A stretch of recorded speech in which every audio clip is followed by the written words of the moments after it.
Good afternoon, everyone. Thank you for joining us on Go Big or Go Home. I am Old Man Troy, joined by the running man, Kevin Cunningham.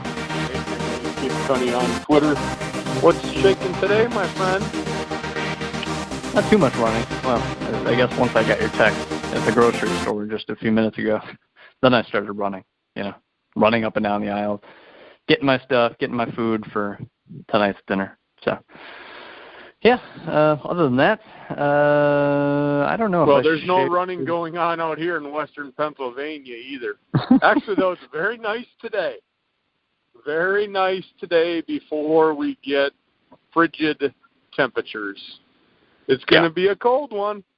Hey, like I tell everybody that complains about it up here, we choose to live here. If you're going to complain about it, you can get on a plane and you can go visit the youngster. I mean, it's very simple. It's very simple, isn't it, youngster, though? I mean, think about it. No, I know. I might say it's cold out and all those things, but I don't really complain about it because I choose to live here. Right. I have any free will to get in a car or get on a plane or a train or whatever, planes, trains, and automobiles, and go wherever I want. So, sure. I just dislike people who sit there and complain about it. It's like you choose to live here, deal with it. It's not like you were forced to move to Pennsylvania and you're held hostage here in the cold weather. Now, I know there's like family ties and jobs and stuff like that, and you might have somebody that is from California that got transferred out here or is out on some kind of business trip. That's a little bit different. Then I can probably tolerate a little bit of complaining. But those that actually call this place home, stop complaining how cold it is. I mean, it's crazy. I don't know. Maybe I'm just an old geezer, I guess. So no good stories today, youngster. Boring day at work. Excited, though, about this show. A lot of stuff going on in hoops. I love it. And we're inching closer to March. Every show we do, we're 1 week closer. Take it away. We're going to go through the normal format of our Go Big show. Next week, when we do this show, it's going to be February. So we'll be 1 month away at that point. And next week is when I'll start really looking at these bracketologists, quote unquote, these expert bracket people. And, I say that kind of jokingly, but at the same time, didn't they start their brackets like last June? Right. I mean, that's what it seems like. No, yeah. I mean, they do put one out before the season starts. Like, I've seen people that do that. And then they just update. They just keep updating it throughout the year. So while I somewhat make fun of it, at the same time, it's like you can think it's a joke, and while you can't really do bracket stuff the entire 365 days of the year, these people have to follow college basketball and know what's going on to have a clue as to what's going on. I highly doubt that any person is just solely a bracketologist. Like Joe Lunardi has to do something else other than make brackets on ESPN.com for 3 months. You know what I mean? There has to be something else to his job. That's just my assumption. So these people follow it year-round, 365 days a year. And, again, it can sound stupid, but these people get 67 of 68 teams correct. And, occasionally one team will be 2 spots higher or lower than they think they're going to end up. But they do know what they're talking about, as they should. If you spend month after month after month on it, you should have a pretty good guess. So next week's show is when we'll start actually looking at that and saying, hey, these guys project 8 teams from the Big Ten to get in. Here's their seeds, and we'll move on. I'm obviously not going to spend a ton of time on it. But anyway, AP Top 25, because eventually that's what's going to matter. The AP Top 25 isn't, kind of like college football. Eventually the AP Top 25 means literally absolutely nothing. And the same goes for college basketball eventually. But for this week, top 6 remain the same: Tennessee, Duke, Virginia, Gonzaga, Michigan, Michigan State. And I thought that Michigan State was going to drop after this past week because they went 2-1 and they lost to an unranked Purdue team. They were getting killed by Purdue by 22 points in the second half by Purdue this past weekend. And so I thought they were going to drop, and I thought it was going to be unfair for them to drop because they had beaten Maryland soundly. They had beaten Iowa pretty soundly. And then they eventually got it to within 4 points Like I said, they were down 22. I watched literally every single minute of every single Michigan State game this past week, Troy, all three of them. So I wanted to check out these other teams and what they could do, and obviously to get a look at Michigan State better. It was fun. All three games were fun and interesting to watch.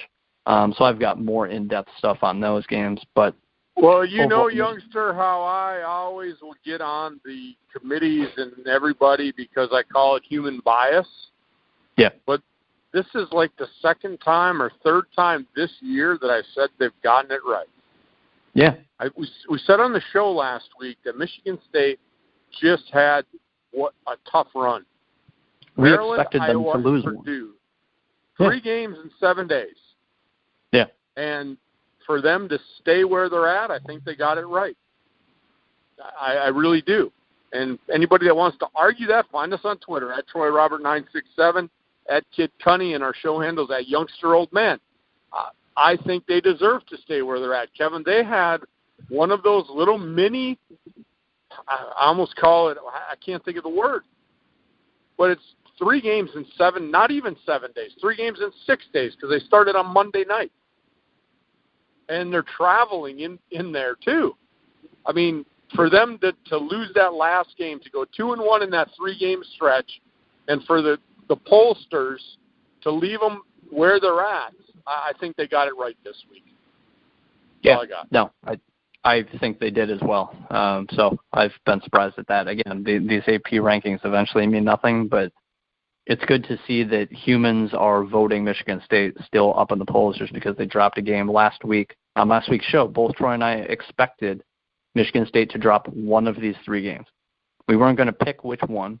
It didn't make sense to really pick one because Michigan State's better than all 3 of these teams. But eventually you're going to probably lose a game in 7 days, and you're playing, I think 2 of them were on the road. So might have been all 3. No, they got Maryland at home. 2 of the 3 were on the road. Purdue, they showed a stat. I was watching the game. They showed a stat, Purdue, the last 3 seasons, they're like 55-6 at home or something ridiculous. And this year's Purdue team is not like years past Purdue teams, but Purdue is clearly making a surge up in the polls, and they're 14-6 overall, and they're number 17 in the country. They've gone, I think it's 9-1. They did catch a big break, though, youngster. I mean, they caught Michigan State on the 3rd game in 6 days. They had them at home, and the legs are tired. So Purdue, we always talk about sometimes you need a little bit of luck on your side. I don't care how good you are. You need to have a little bit of luck. If Purdue would have been the first game on Monday, flip-flop Maryland and Purdue, I think you might see the same result with Maryland getting a win. Michigan State is a really good basketball team. But any team, I don't care if you're Duke, I don't care if you're Tennessee, I don't care who you are. 3 games, 6 days, that's a lot of basketball, and that is a lot of fatigue on those legs. So Purdue caught a break. And, hey, that's the way the schedule was put out. Michigan State's not going to make any excuses. It's the way it is. Go out and play. But I also have to look at it from the standpoint, let's flip-flop Maryland and Purdue in this little situation where they've got 3 games in 6 days.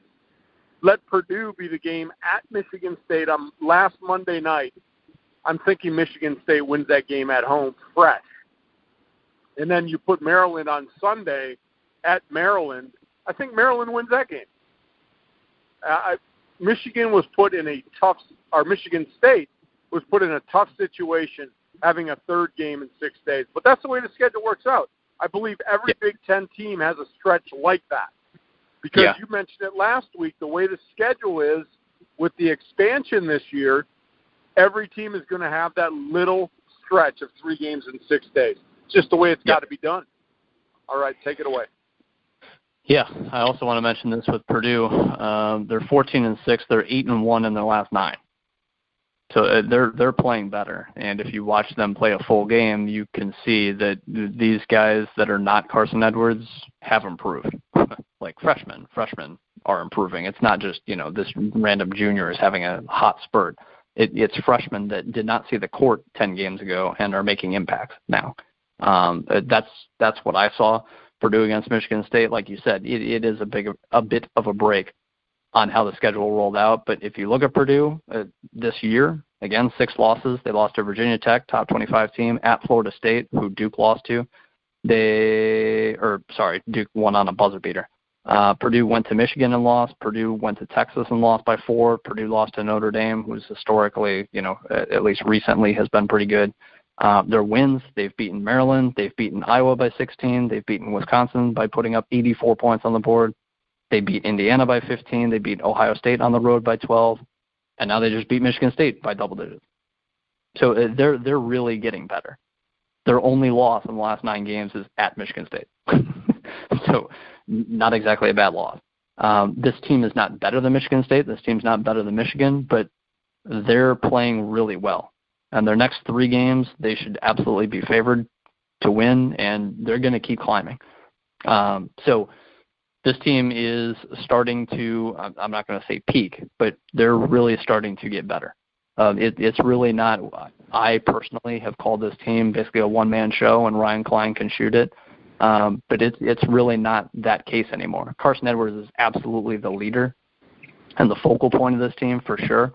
But there were stretches where he would basically just not necessarily sit in the corner, but the offense would go and move and put points on the board without Carson Edwards even touching the ball sometimes. He didn't even have to bring the ball up at times. So I think this Purdue team is not underrated anymore, because right now they'd be a 5 seed. If you just go 1 through 4 as 1 seeds, 5 through 8 are 2 seeds, etc., they'd be a 5 seed right now.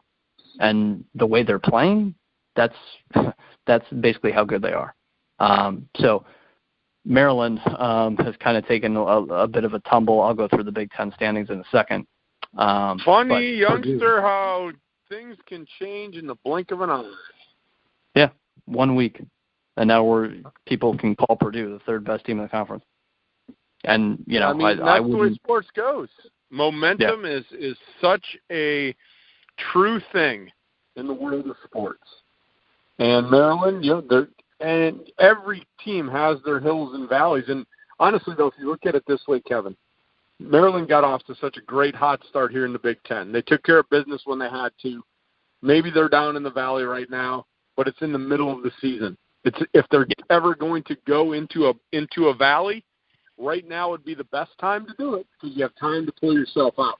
If this happens 3 weeks from now, oh man, they might be shooting themselves in the foot. So if there's ever a silver lining, this is kind of the time, end of January, beginning of February, when you want to, I guess I'll just be blunt, tank. When you want to tank it, when you want to go in and you're in a slump. This is the best time of the season to do it, because every team goes into one. Yeah. And the better teams, though, they may be slumping, but they're winning games against teams they should beat by double digits, by single digits, or by a buzzer beater. That's a slump to a really good team. But for these average teams, and I guess I'll throw Maryland into the average rank, like the Marylands, the Purdues, the Wisconsins, they're all going to go into a little slump. And those they have enough time right now to pull themselves out. So if Maryland's going to go into a slump, they pick the right time to do it. Yeah. I'll finish this quick. AP top 25, I mentioned the top 6, Kentucky 7, Nevada 8, North Carolina 9, Marquette at 10. Marquette back on the top 10 there, which is something you don't see very often, but I think both Troy and I, at least for myself, I can say that I'm happy to see that. Otherwise, for the Big Ten, again, Purdue at 17. That's the 3rd highest Big Ten team in the polls. Maryland is down at 21 now. They dropped 8 spots after losing 2 straight. And then Wisconsin has moved into the top 25 at number 24. And then you got teams like Iowa and Nebraska and Minnesota receiving votes. So that's 8. And speaking of 8, to go through the Big Ten standings, you've got those 5 teams at the top, which are almost exactly perfect as to where the AP has them. Michigan State is number 1 at 9-1. Michigan is 8-1, so they're technically a half game behind. And then you got Purdue at 7-2, Maryland at 7-3, Wisconsin at 6-3. Those are the top 5 teams in the Big Ten as far as the AP and in the standings right now. All those teams are in the top 25. And then you've got Minnesota at 5-4 in conference. They're 15-5 overall. Iowa's 5-5 in conference, 16-5 overall, and Ohio State is only 3-5 in conference. They're still 13-6. But so those, I mean, especially those top 7, almost they're not locks for the NCAA tournament, but those 7 teams are doing well enough right now to solidly be in. I'll say that even at 500 right now, Iowa 5-5 in conference, the 16-5 record, you're in. They're on pace to be in. Minnesota's on pace to be in. Teams like Ohio State, Nebraska, Indiana, they have work to do. But you got to get to 500 in the conference, Kevin. Yeah, you got to have a 500 record in the conference if you're going to make the tournament. And that's going to be the bottom, and that's not even a guarantee at that point. But if you're under 500, you might as well pack your bags for the NIT or the CIT, as you like to promote that tournament too. Yeah. But yeah, 7 teams I would say are solidly in, and then you start getting to Ohio State at 13-6, Nebraska at 13-7, Indiana 12-8. Indiana's lost 6 straight games, 6 straight. So yeah, that's more than a slump. Yeah, I was going to say, you talked about valleys. They're certainly in the valley. That's well, for sure. They're in the valley and they lost their life road. Yeah, and nobody's lending a helping hand to them. Yep, wouldn't disagree with that. But so, like I was saying, Ohio State 3-5, but they are still 8th in the conference. Nebraska 3-6, Indiana 3-6, Northwestern 3-6, Rutgers 3-6. Rutgers has 3 wins. What? They've won 2 straight. 3 wins, Rutgers. 3 wins. They've won 2 straight games. 2 straight games. What's the overall record right now? 10-9. 10-9. 10-9. Yeah. NIT, here we come, baby. No. CIT. No, I'm on the Rutgers bandwagon. NIT for Rutgers. Come on, Rutgers. You can do it. Behind Rutgers is Illinois at 2-7. They won their last game, and then we talked about this. Penn State should have a win by now. They're 0-9. They had Rutgers at home. Penn State was at home against Rutgers. Rutgers has 3 wins in conference. Penn State has none. I think you can understand who won that game. So Penn State is beyond a valley. They're kind of underground. To be honest, at this point, you got anything else, Troy, before I start, I guess, recapping last week's action? No, you just look at the standings. We kind of went through it as you were going through, as I wonderfully interrupt you all the time. It's just kind of the way that we do our show. The key point we talked about last week is Penn State trying to get off the schneid, and wow, good for Rutgers though. I mean, we talk about it. You've got to be ready to play. It doesn't matter who you're playing. I mean, even if you're one of those bottom 4 playing each other, Rutgers, Penn State, at Penn State. We've talked about it all year. You've got to hold your own at home. You've got to be able to win at home. Now, granted, you're playing a top-ranked team. Those are tough games. But when you're playing a team equal or lesser caliber than you have to win at home. I don't care if you're a bottom 4 or top 4 team in this conference. You've got to protect your home court. And Penn State, like you said, Kevin, man, what a disaster. Yeah. Honestly, I would not have picked them, nor did I pick them to finish last in the Big Ten. No. But that's where they're headed. And if you remember, I believe it was show 3 weeks ago, where I said I had listened to the game on the radio and the announcers are even saying how bad Penn State is. Yeah. Their own announcers, their own home announcers saying how bad they were. That would be like you and I announcing a UW Whitewater basketball game. Well, they're usually pretty good. But let's say they were bad. I'm probably not going to get on the air and say they're horrid. But they did.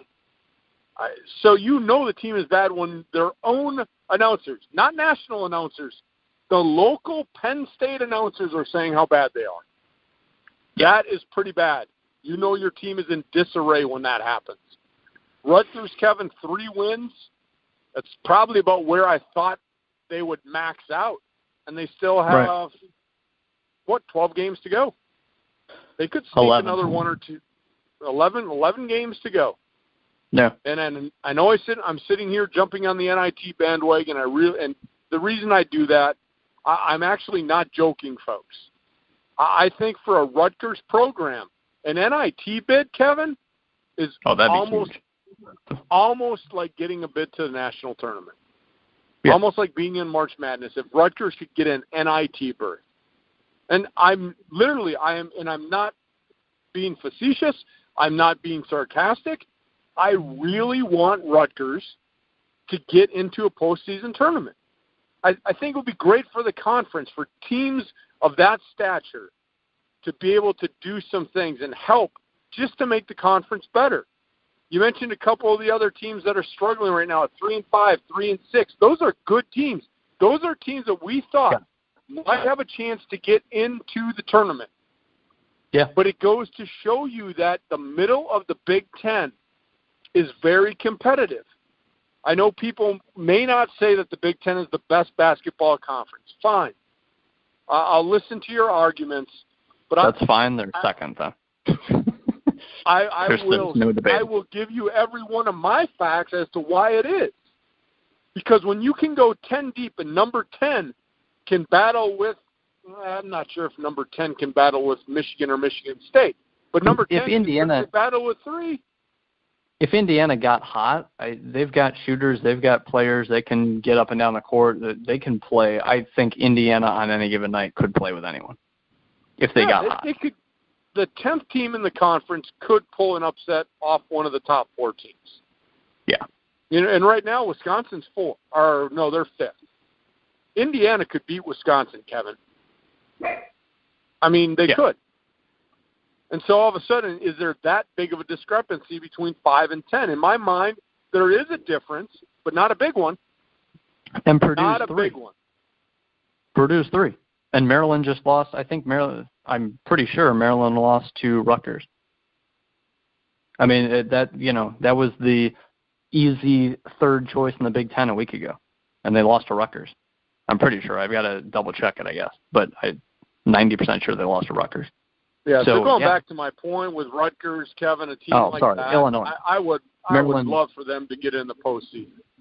Yeah, Maryland lost to Illinois. Maryland was at home, and they lost by double digits. Yeah. Well, why don't you go ahead and recap the games? Yeah. So, moving on. Monday, Maryland went to Michigan State, and Michigan State looks like a complete team. And, I wrote my little notes as to how these Michigan State games went, because I was just, curious to have it for later, as if I was going to do a Big Ten show and talk about these games. And, obviously I did. So Michigan State, to end the first half, went on an 11-0 run, and basically that was kind of it. Michigan State had an 11-point lead at the end of the first half and was able to just barely win the second half and win by 14 points. Maryland fought hard, for sure. Outside of that 11-point run, they lost the game by 3. But Michigan State can go on those runs very easily, and that's without Josh Langford, the shooting guard, the starting shooting guard, which, by the way, Michigan State, when they went to Purdue and lost, they were without 2 starters. So Kyle Ahrens was the other one. So they were not at 100% at all against Purdue. But I take nothing away from Purdue. I was very impressed by Purdue, despite what you can say about the game and how the schedule lined up perfectly, and Michigan State was without 2 starters. I get it, but Purdue is 8-1 in their last 9 for a reason, and they're 3rd in this conference right now for a reason. So just wanted to mention that. I was impressed with Michigan State against Maryland, and Maryland did not look terrible in that game on the road. And then Monday, Rutgers was at home to Nebraska, and Rutgers won the game, 76-69. They were down by halftime and came back to win. They scored 43 points in the second half against a senior-laden Nebraska team who I thought could be the 3rd best team in the conference this year. Before the season started, I thought they could be the 3rd best team in the conference. I liked them a year ago, and they all became seniors, and everyone's back, and they've laid eggs. I mean, they're 3-6 in conference. They're tied with Rutgers. I did not expect that at all. But Nebraska certainly not even close to living up to expectations. People were expecting them to make the tournament this year. I was. And now they would not be. Well, Kevin, I'll tell you what, I'm very disappointed. I know last year was probably a kick in the you-know-whats. Yeah. For them at the end of the year, and you thought that would have been a motivator. Right. I mean, we talked about it, though, the reason for that, and if anybody doesn't know what we're talking about, Nebraska, what were they, Kevin, 10-8 in the Big Ten? Or 11-6? They were like 12-6, I want to say. I'll have to look it up. 12-6, and they didn't make the big dance. And partly it was because strength of schedule, no real high-quality wins. 13-5. 13-5 didn't make the tournament. The same conference record as Michigan. It was the same as Michigan a year ago. They went to the title game. You would think that getting kicked in the kahunas like that you would come back with a chip on your shoulder. Yeah. And they've totally, to go back to my wonderful phrase, they've pooed the bed. Not once, but 6 times. They're 3-6. So that's a lot of poo in the bed. Yes, it is. Moving on to Tuesday, Michigan was at home to Minnesota, and Minnesota fought for their lives and lost 59-57. Michigan hit a buzzer beater to win the game. It was a 2. It's not like Minnesota should have won the game other than that. It would have won in overtime.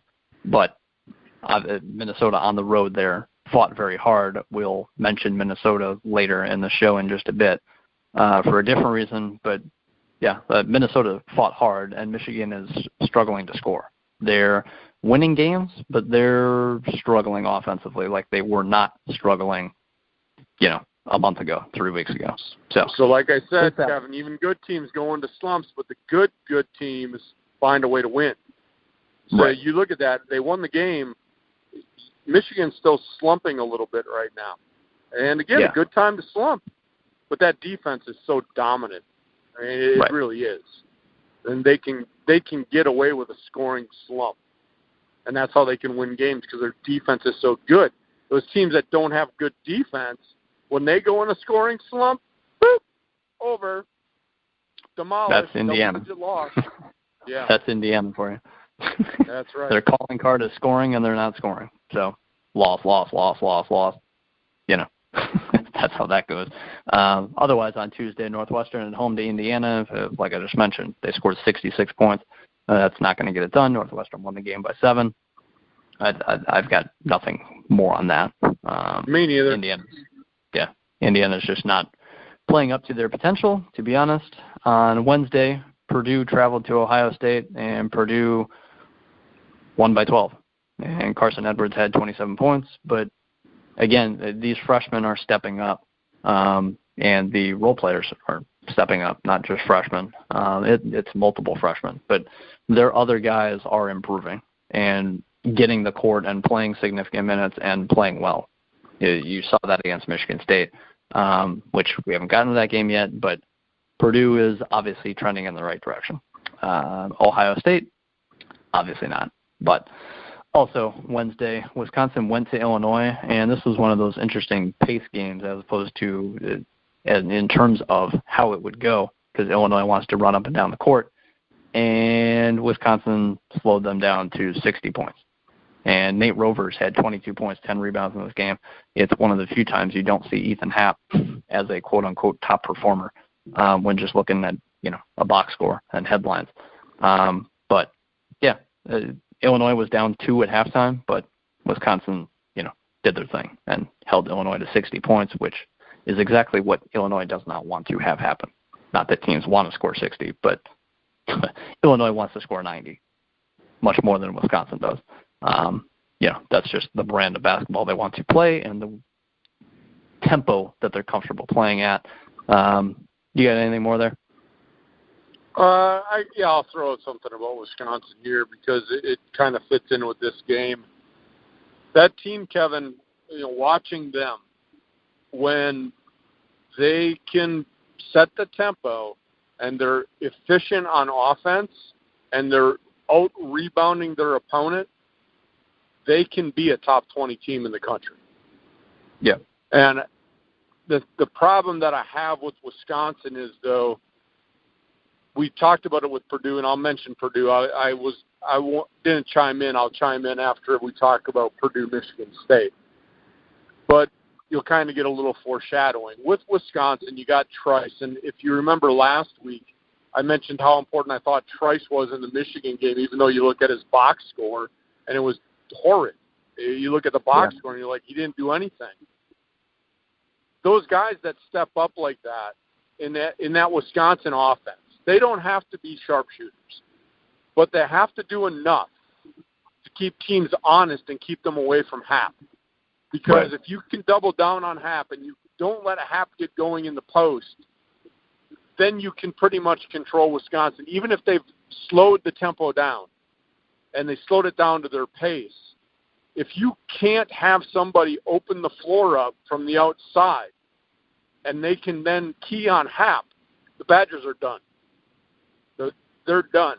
Now, there are guys that can get things done, and what I've noticed lately is that they are getting very good ball movement on offense.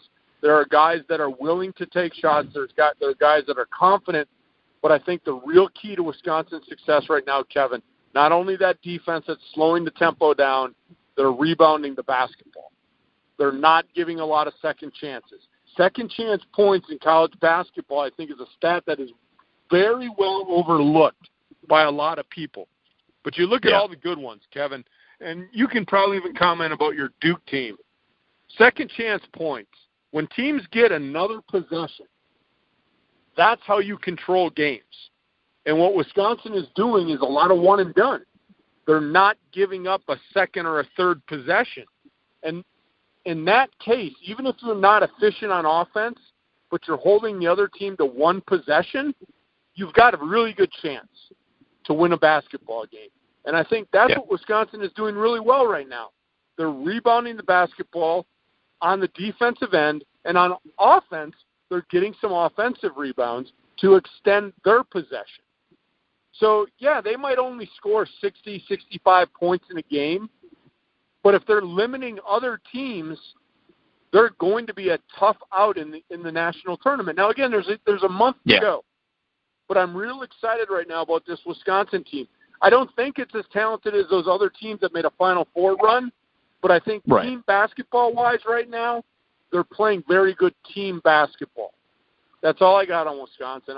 They're playing well right now at the end of January. It's not when you want to peak, but they're playing good basketball right now. Yeah, 100% agreed. One thing I want to mention, too, about rebounding is Michigan State, when they played Maryland to start the week, they were both in the top 3 in the country for rebounding per game. Michigan State was number 1 in assists per game, and they're still number 1 in assists per game in the entire country. That's exactly why Michigan State is what they are. And that's why Maryland has had a lot of success to this point as well, outside of this past week. But, teams have a bad 2-game stretch. That just happens. So, anyway, if you can rebound it really well and you're the top assisting team in the country, you're going to win a lot of games. So that's just common sense for basketball. But on Thursday, the only game, Michigan State at Iowa. Again, I saw every single minute of this one.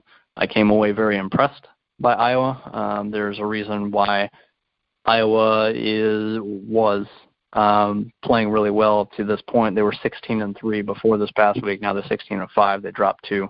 But they were ranked in the top 20 for a reason. They've got a number of really good shooters. They've got 2 effective guys in the post.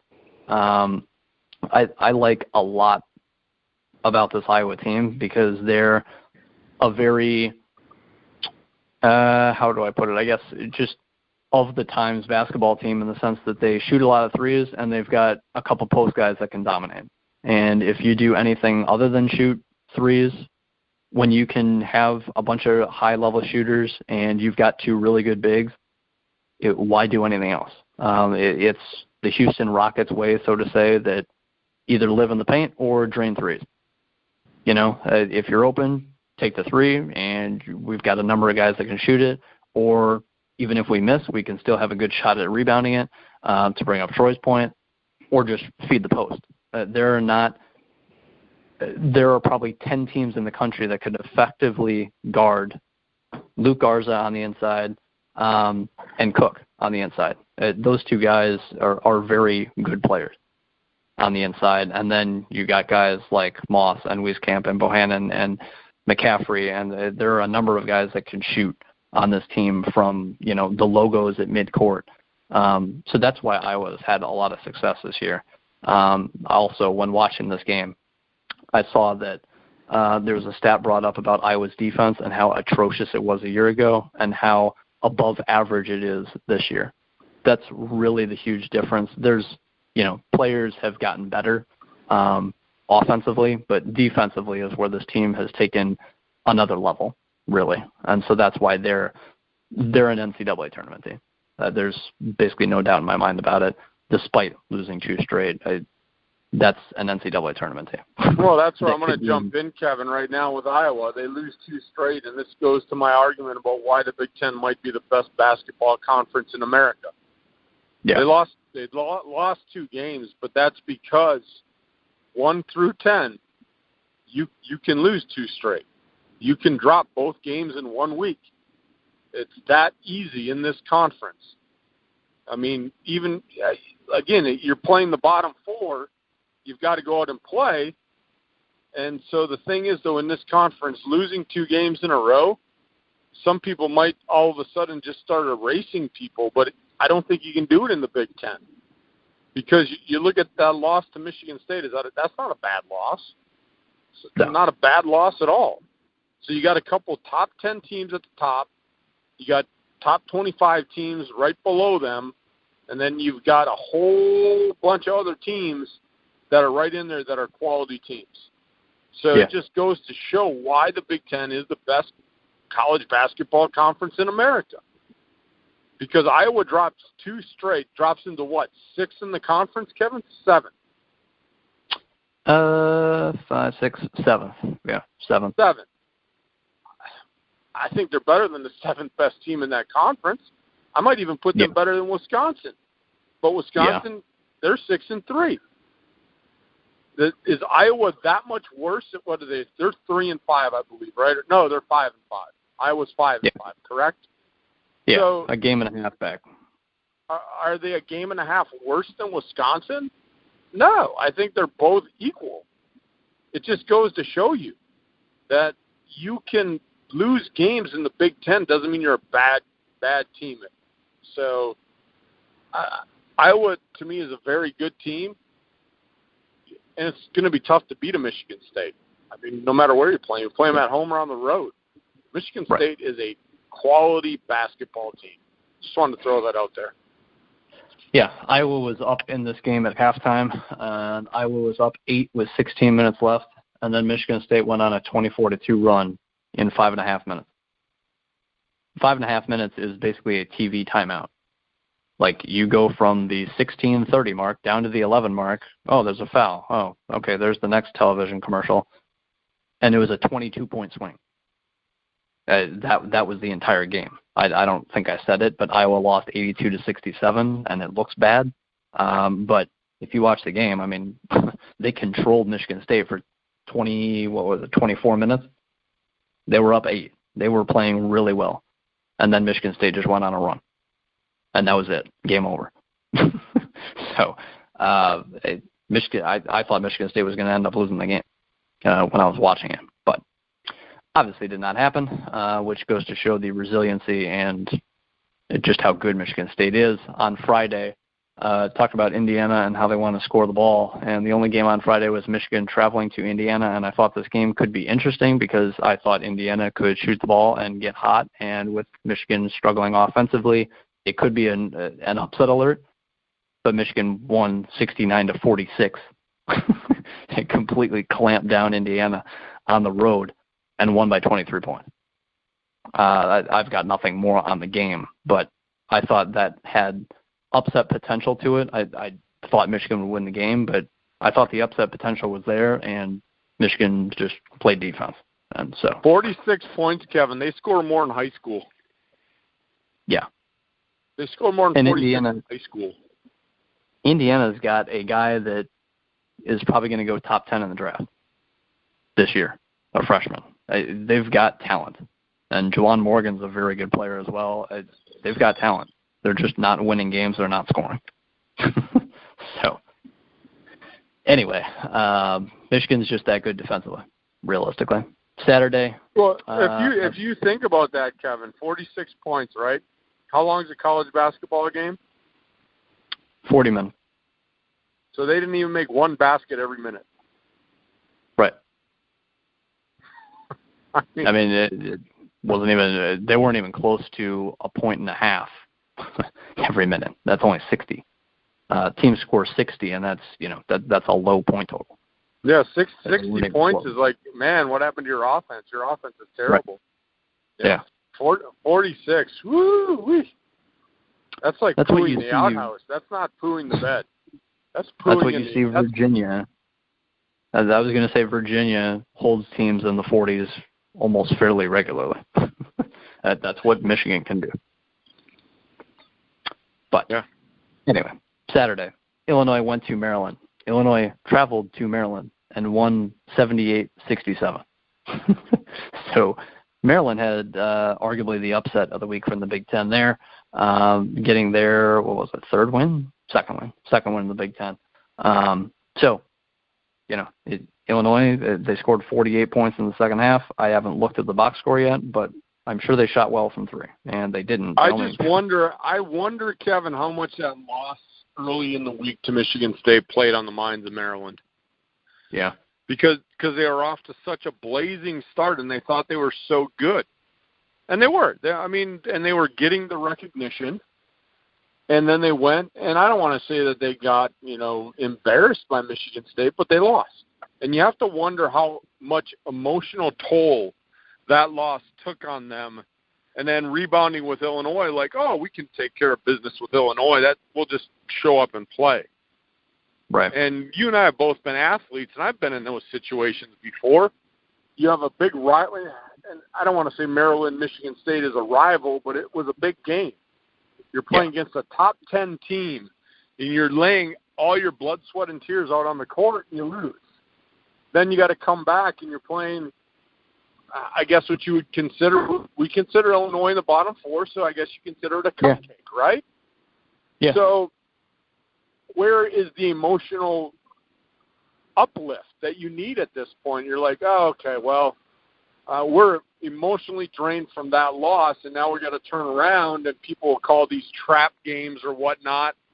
I just wonder, when I look at that, how much of an emotional toll did that Michigan State play on Maryland? And then for them not to be ready to play Illinois. Goes back to our point. You've got to be ready to play no matter when you play, who you play, where you play. Because none of these teams in the Big Ten are waving white flags. So good job for Illinois. Good job to go out and take care of Maryland. Maryland in this game had 21 turnovers compared to Illinois having 9. And Illinois wants to play fast. So that discrepancy is alarming if you're evaluating one game. And Bruno Fernando in this game could have 40 points, 20 rebounds. I mean, he's by far the best big. He's the best big in the Big Ten.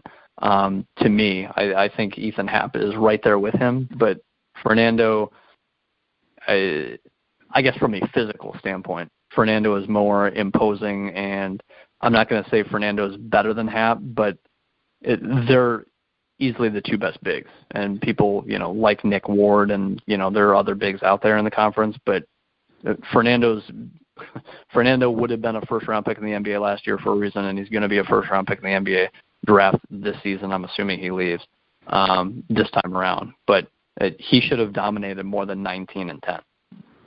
And that's what he ended up with. And that sounds good, 19 points, 10 rebounds, but, again, he's talent-wise could have had 40 and 20. I mean, if Ethan Happ loses and Wisconsin loses to Illinois and Ethan Happ has 19 and 10, it's like, it's like, shouldn't he have like 24 and 10 and 6 assists and, control the game? And obviously that's not what happened here with Fernando and Maryland. But It wasn't even like Illinois shot the heck out of the ball. Maryland just had 21 turnovers and shot like crap. And like you said, may have been an emotional game in terms of it not being there, coming off a big loss like that. So arguably that's what happened in that one. Ohio State went to Nebraska, and Ohio State finally got a win. They lost 5 straight games before that. Ohio State won 70-60. Again, I don't know what in the world's going on with Nebraska, but I have to watch a game of Nebraska, a full game. That's one of those games, Ohio State and Nebraska, Kevin, where you're looking at two teams that are now scratching and clawing to figure out a way to get to 500 in the conference. Those are huge games. I mean, common basketball fans will be like, oh, Ohio State and Nebraska near the bottom of the Big Ten. Well, they're still, to me, quality teams. And, for Ohio State, is that the win maybe that can now help them get on a ladder to get out of this valley they're in? Because you need to be at 500 in the Big Ten. And this was a big game. This is a huge loss for Nebraska. Huge loss. That's loss number 6 now in the Big Ten. And you're playing Ohio State, a team of, I guess I'll say, equal talent. You've got to take care of business. You want to prove you're a tournament team? This was a game. It was a very intriguing game for me, Kevin, to see what the outcome would be, because those are two teams that could end up being on the bubble. Yeah. Depending on what they do. They will. This was a huge game. Yeah. And Ohio State come out on top. Yeah.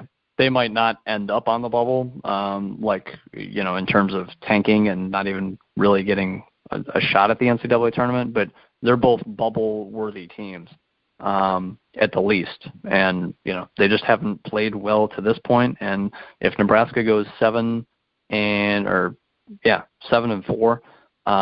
rest of the way in conference, they finished 10-10, and they finished 20-11 overall. And this year, in the Big Ten, getting 20 wins, that's kind of the magical number to even have a shot at being selected as an at-large bid. You need 20 wins. It probably comes down to the Big Ten tournament for both these teams and picking up a staple win there, assuming they do well enough just to get to 20 wins and just to get to 500 in conference. So both those teams, it's, really, really getting down to crunch time, and we're not even in February yet, which is weird to say. But anyway, moving on. Wisconsin at home to Northwestern. Again, defense, and Ethan Happ had a triple-double, and Wisconsin won 62-46. There's that 46 number again. That's the way Wisconsin can defend at times. Right, Troy? Well, and they can, and to be honest, when I look at this score, 62-46, I don't want to say I expected that, but I kind of did. Wisconsin's going to be in that 60-65 range, and they can hold teams to 50-55. And Northwestern is not an offensive juggernaut. I expected Wisconsin to win this game and play good defense. And it goes back to what I was saying earlier in the show, and I know that I talk a lot about Wisconsin, but I follow Wisconsin every day. And for, Happ to get a triple-double, what that shows is there's guys that are out there that are not allowing – Northwestern couldn't double down on Ethan Happ. And if they did defend Happ, he's dishing the ball and people are converting. And when that happens, along with their good defense, I just mentioned it before, I didn't even mention that they had to step up and score, Kevin. But if Happ is getting 10 assists, that means the role players are actually contributing. Yep. And if they start to contribute, yes, Wisconsin will finish in the top 5 in the Big Ten. But they don't contribute every game. They don't. But, again, it was a good week for Wisconsin. As a fan, I was thoroughly impressed with the Badgers. Now, I just hope they can continue it. They've still got 4 good weeks to go. They've got to keep doing what they're doing. And I hope they didn't peak too early. Because right now, this is the best I've seen Wisconsin play all year.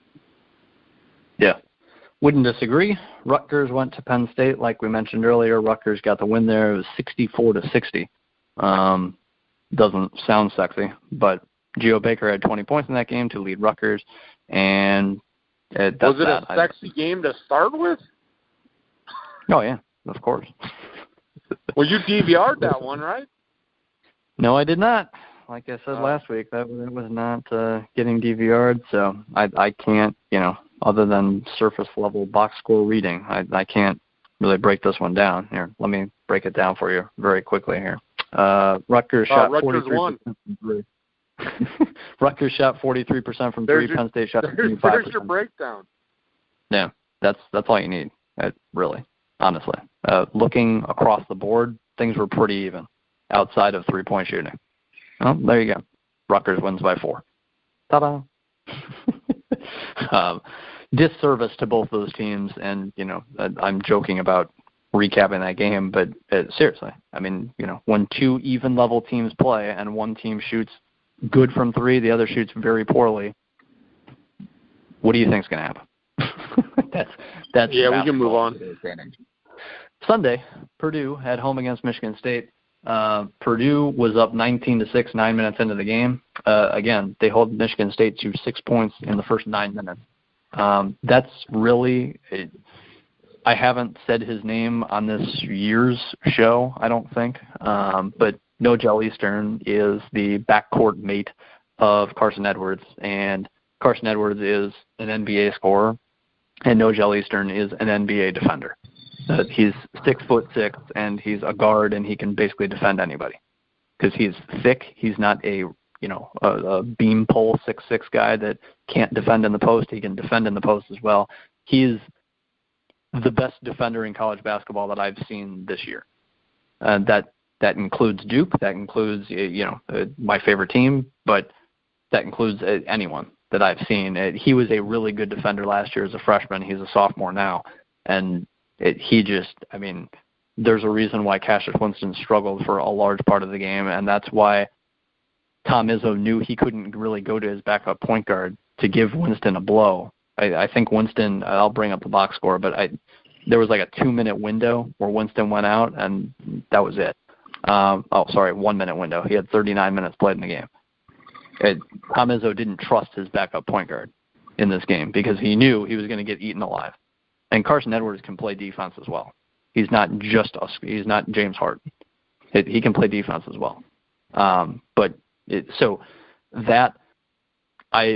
could go on for a long time about this game, and Purdue, I won't. But at the end of the day, when you've got shooters, which Purdue does, and you've got freshmen and role players stepping up, like Purdue is having right now, and you've got a superstar stud that can score 30 on anyone, like Purdue has, and you've got a backcourt tandem that can defend any backcourt in the country with Edwards and Eastern, that's what led to UConn winning the tournament when they were like a 6 seed or whatever it was. I don't know if you remember that, Troy. That was like 6-7 years ago. They had Kemba Walker. I'm not that old, youngster. I'm not that old. Yes, I remember that. They were not picked to do anything in the tournament. That's why they were like a 6 seed.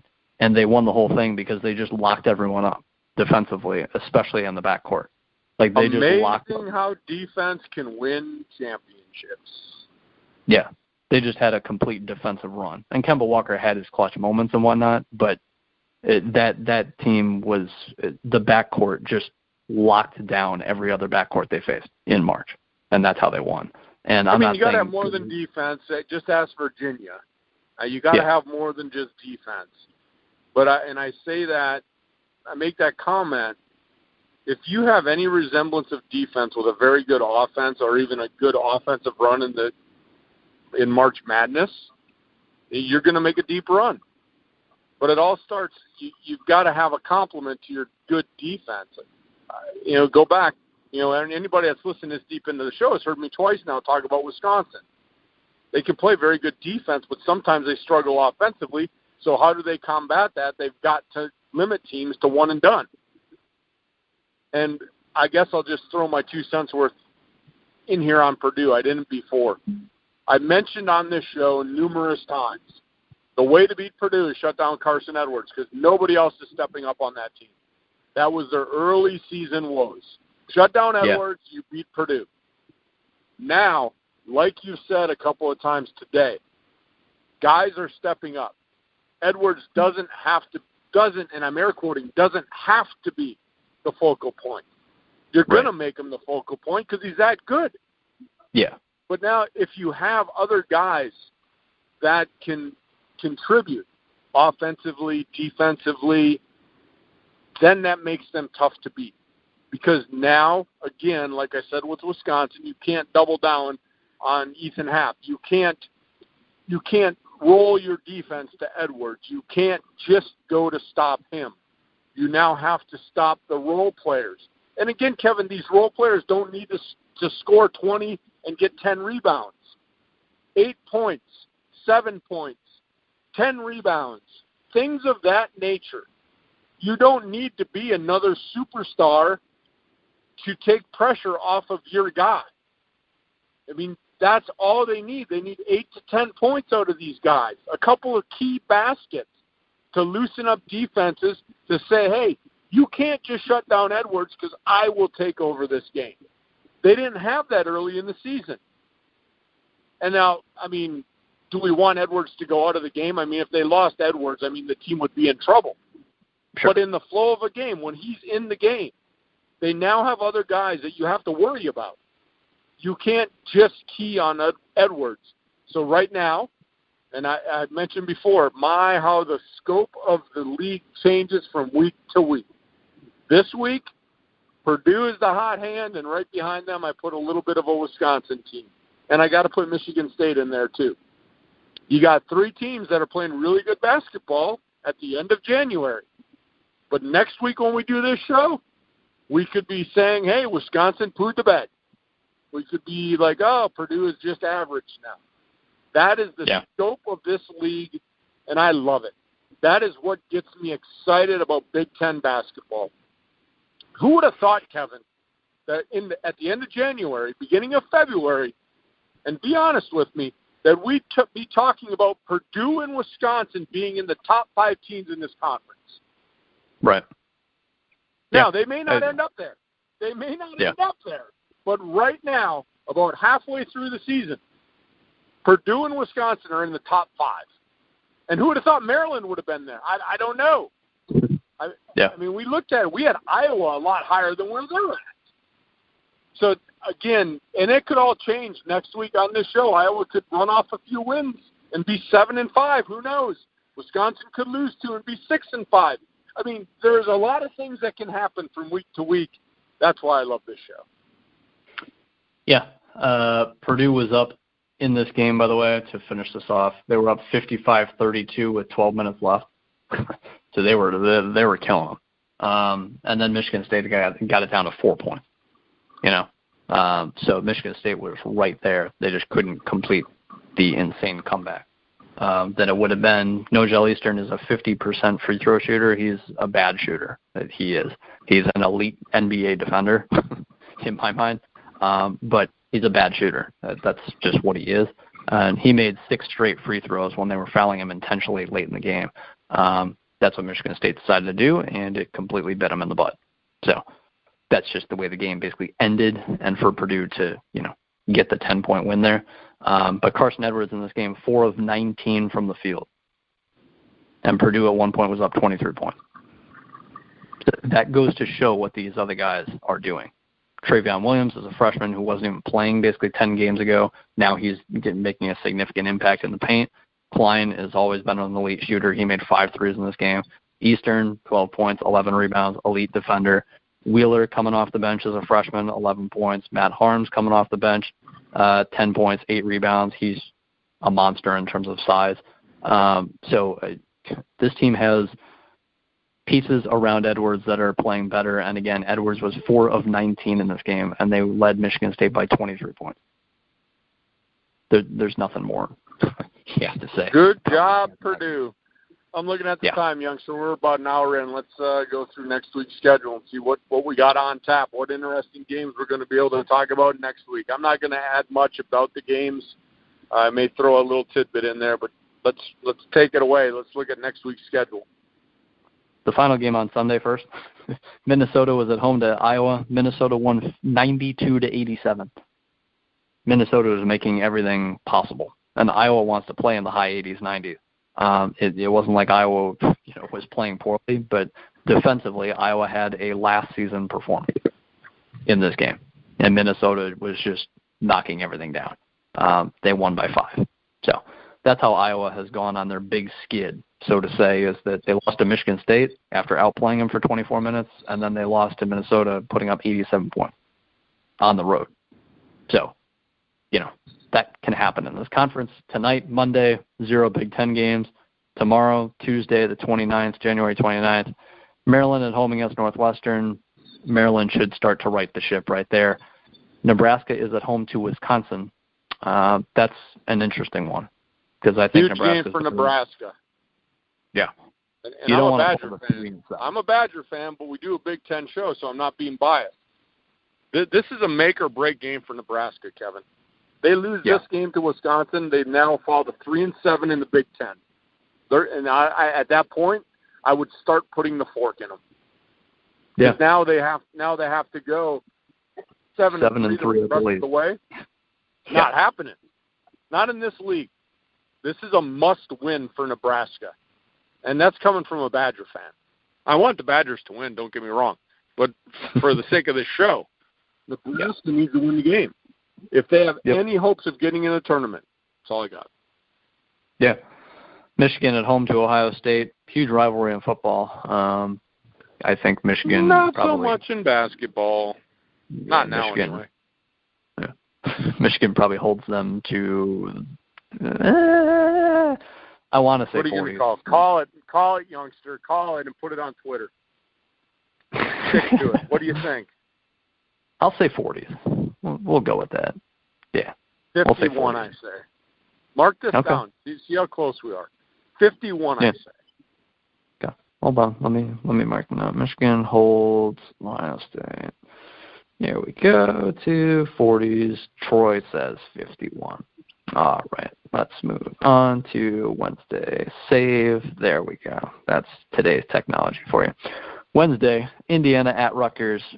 Again, if Indiana wants to ride the ship, this would be the time to do it. They're on the road, but Rutgers has a legitimate shot to pass Indiana in the standing in the month of January. This is a game for Rutgers to make an NIT. This would be. They need. Yeah, this is it. At home against what could potentially be a bubble team at the end of the year, they're probably not going to be the way they're playing right now, but. And they won't be if they lose to Rutgers. This is another crucial game. 10 games into the Big Ten season. You got teams that are in must-win situation if they want to make the tournament. Now, Indiana's no shoe-in, of course. But if they want any hope, if they go on a little mini run here in February, they can't have a loss to Rutgers. No way. Right. Yeah. Illinois at Minnesota to end Wednesday. Again, Minnesota quietly 15-5 overall, 5-4 in the Big Ten. They're playing well. Again, like I just said, they beat Iowa. So Minnesota's playing well. They should win this game. Should be a high-scoring game. But think we might break 100 in this one. I won't go that far. I don't know. Neither of these defenses are very good, and both have the capability to shoot the lights out of it. Yeah. I don't know. I think you're gonna. I think the winning team will have 90, at least 90. Yeah. Okay. I wouldn't say no to that. Moving on to Thursday, Purdue at Penn State. Good luck, Penn State. The way Purdue is playing right now. Purdue is playing as well as anybody right now, honestly. You know what, youngster? The way that things go in this league, doing this show now for the third year. If we've got to get on the show next Monday and talk about Penn State's first win, oh my, would that really, really? I'm going to have to drink like 5 rock stars if that happens. My heart might not take it, but man, we've been doing this show for 3 years and crazier things have happened, Kevin. Yeah. I mean, they're going on the road, and we talk about it. Purdue's going on the road to a desperate Penn State team that's no good. I mean, they have nothing to play for anymore. Nothing. They're not even playing for a CIT bid anymore, Kevin. No. They're not even making the CIT. They have nothing to play for other than just saying we knocked off a hot team. And those teams are actually kind of dangerous. because they play loose. There's no pressure on them anymore. Everybody thinks they suck, which the record, you are what your record is, so they suck. And they're just going to go out and play and have fun. And if Purdue's not ready to play, I mean, we're looking at that. Even in that case, there's no way Purdue should lose this game, right? So if we got to get on this show and talk about Penn State upsetting Purdue, oh my, that'll be a long show. That's all I got to say. Yeah, Purdue's going to be rested too. This is their first game of the week, and it's Thursday night. So there's zero reason why Purdue should lose this game. Friday, Michigan against Iowa at Iowa. That'll be very interesting. That's one I'm going to watch. That's an interesting one. That's at 7 p.m. on Friday. Iowa at home against Michigan. Iowa wants to get up and down the court and score. Michigan's having a trouble scoring, and it's at Iowa. So very interesting game there. And then right after that, Wisconsin hosts Maryland. Both games on FS1 Friday night. So 2 games I'll be watching, DVRing at the least. Michigan at Iowa, Maryland at Wisconsin. I'm not going to break it down because of time, but very interesting to see Fernando and Hap go at it. That'll that is going to be, that's like 2 heavyweights going at it right there. Yeah. And in that game, Kevin, I'll just give a little key to that game. The key to that game is who can control the tempo of this game. I mean, what I mean by that is, can Wisconsin so by tempo, basically, you talked about it earlier. It's rebounding. Who's going to win the rebounding battle? Because I think whoever gets the extra possessions is going to win this game. And it comes down to the 2 big guys. Are they going to battle? And it should be a classic. Really should be. Like you said, I think these are two of the better bigs in the Big Ten. And they're going head to head. It's going to be a fun one. Yeah. 2 best, in my opinion. 2 weeks ago, we talked about this matchup, by the way, at Maryland. Maryland won 64-60. So, it's going to be a close game for sure. Saturday, Rutgers at Ohio State. You would assume Ohio State would, keep their winning ways going, but Rutgers has the same exact, well, not a same exact record, but they're a half game back. They have the same amount of Big Ten wins as Ohio State.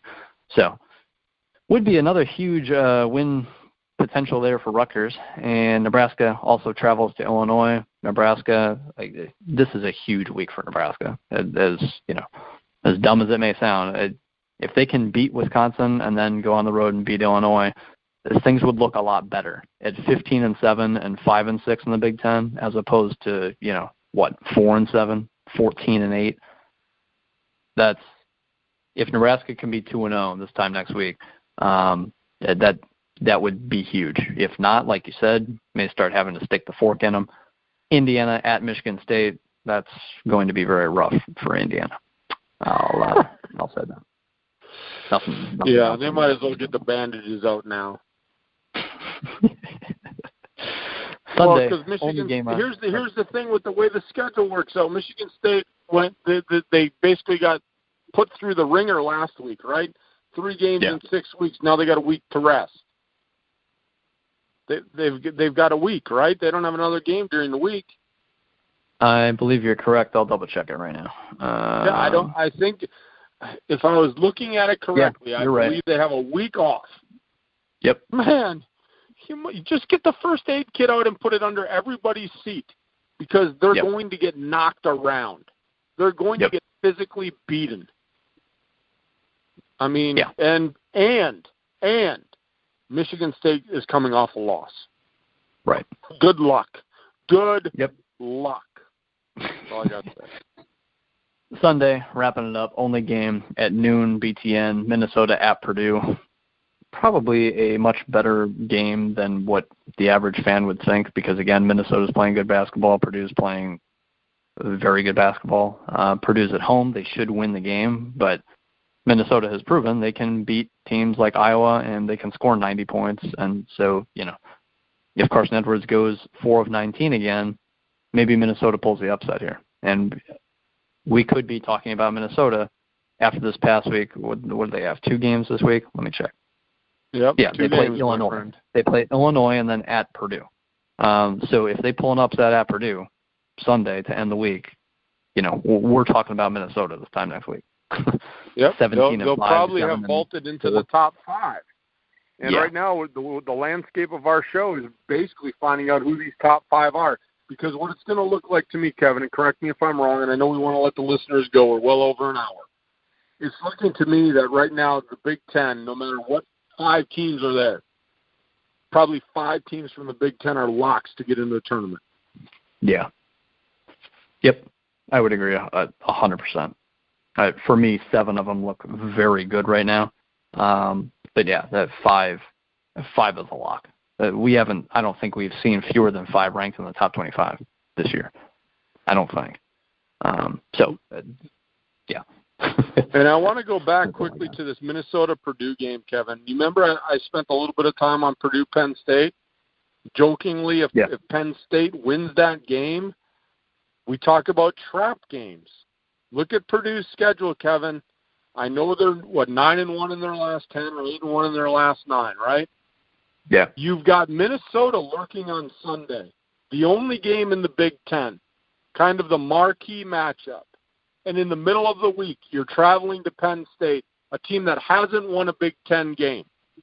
Right. And we talked about, I talked about Maryland and their psyche when they lost. Is Purdue going to be up for that game? And what happens if Penn State comes out on Wednesday and starts draining a few threes in the beginning of that game, and they're up 9-4 or 17-6? Purdue's good enough to come back. Don't get me wrong, but we've talked about turning the light switch on and off. If Purdue doesn't turn that light switch on the minute they walk in that arena, Penn State's going to give them a ball game. And I just hope Purdue doesn't fall, and I air quote, the trap game. Because Minnesota's a big game. Minnesota is no pushover. And they have to know where the schedule is. A lot of teams are going to look at Penn State and say, oh, that's a pushover. They haven't won in the Big Ten. All we got to do is show up. And if Purdue does that, I hate to say it, Kevin, we might be talking next week about a Penn State win. That's all I got. What else you got? That's it. I'm done. All right, we'll let the listeners go. Make sure to find us on Twitter, folks, at Troy Robert 967, the youngster at Kid Cunny, and definitely our show handle at Youngster Old Man. Thanks for listening in. We'll get back at you next week. Same place, same time. Have a good one.